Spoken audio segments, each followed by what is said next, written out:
Merci. La parole est à Monsieur Charles de la Verpillière pour le groupe Les Républicains.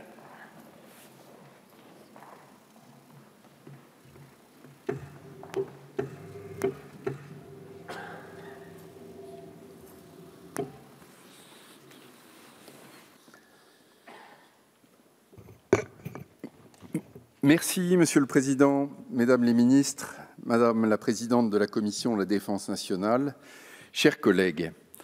Avant de vous exposer le point de vue du groupe Les Républicains sur le budget 2022 de la Défense nationale, permettez-moi de revenir un instant sur notre séance du 22 juin 2021 qui était consacrée à l'actualisation de la loi de programmation militaire 2019-2025. À cette tribune, j'avais souligné que les menaces auxquelles nous devions faire face s'aggravaient et que la perspective d'un conflit de haute intensité n'était plus à exclure. Je vous avais donc demandé, Madame la Ministre, de réviser la loi de programmation militaire conformément à son article 7 pour augmenter sans plus tarder notre effort de défense. Hélas, vous aviez sèchement refusé. 4 mois se sont écoulés et les faits nous ont donné raison. Le contexte stratégique s'est même dégradé au-delà de nos prévisions les plus pessimistes.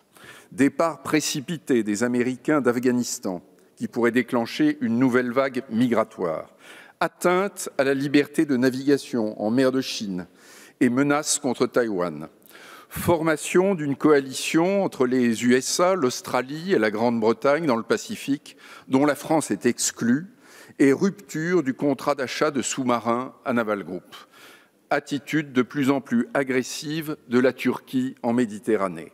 Enfin, tentative de déstabilisation en Afrique, notamment l'implantation de la société Wagner, bras armé de la Russie.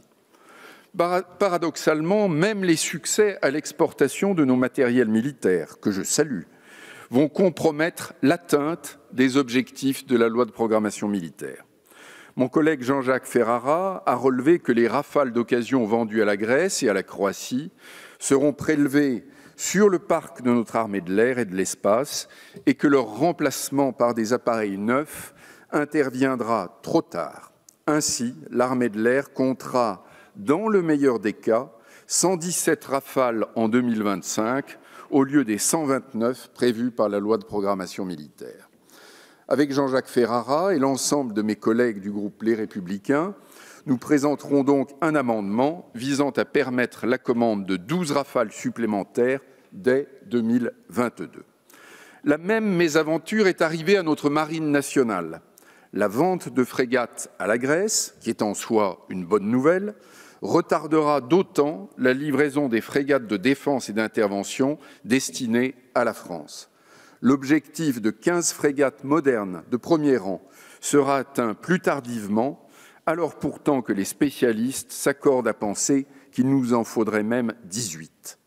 Vous noterez que le Parlement britannique s'est fixé un objectif de 24 frégates en 2030, sachant que d'ores et déjà, la Royal Navy a mis en service 2 porte-avions ultramodernes.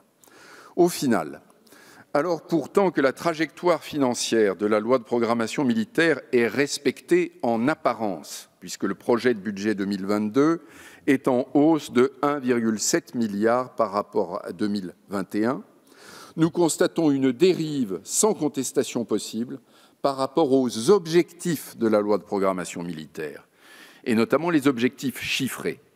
Et ceci au moment où, nous le savons tous, les dangers sont de plus en plus pressants. Bref, nous ne parvenons pas à comprendre pourquoi le « quoi qu'il en coûte » ne s'applique pas à nos armées. Pour ces raisons, les députés Les Républicains ne pourront pas voter le budget des armées et s'abstiendront.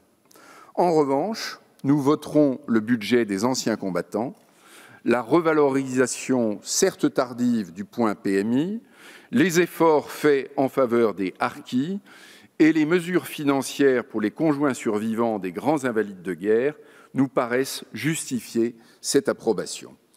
En terminant, je voudrais rendre hommage aux femmes et aux hommes qui servent dans nos armées et avoir une pensée émue pour tous ceux qui sont tombés dans l'exercice de leur mission. Je vous remercie. Merci, mon cher collègue.